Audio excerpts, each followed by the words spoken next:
Dans ce troisième cours en microéconomie, on va parler davantage de la contrainte budgétaire parce que c'est très important de la comprendre.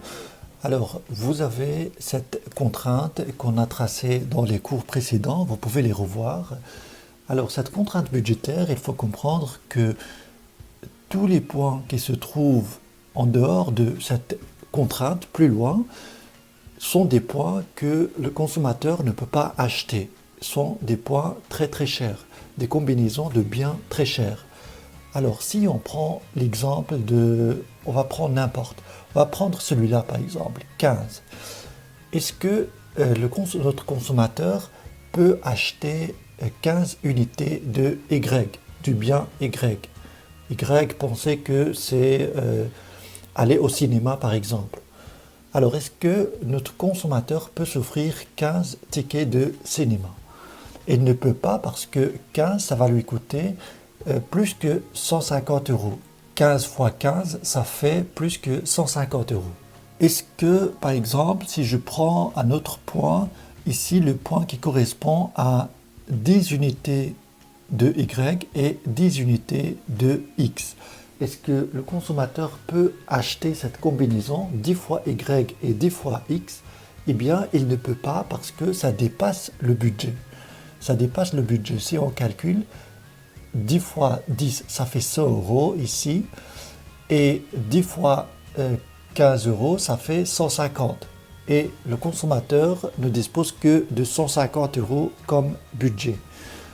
Donc, en règle générale, tout ce qui se trouve dans cet espace-là dépasse les capacités budgétaires, la contrainte budgétaire du consommateur. Et tout ce qui est en dessous de cette droite, le consommateur peut l'acheter. On peut prendre l'exemple de 5 unités de X et 5 unités de Y.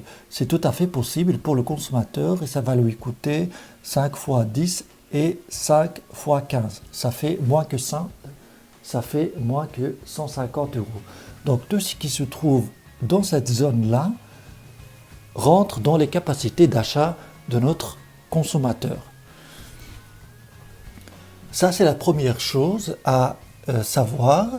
Et puis la deuxième chose, c'est que si on fait choisir par exemple notre consommateur entre 5 unités de X et 5 unités de Y, ou bien 10 unités de X et 5 unités de Y, qui restent toujours dans les capacités budgétaires de notre consommateur, eh bien le consommateur doit choisir la combinaison de 10X et 5Y.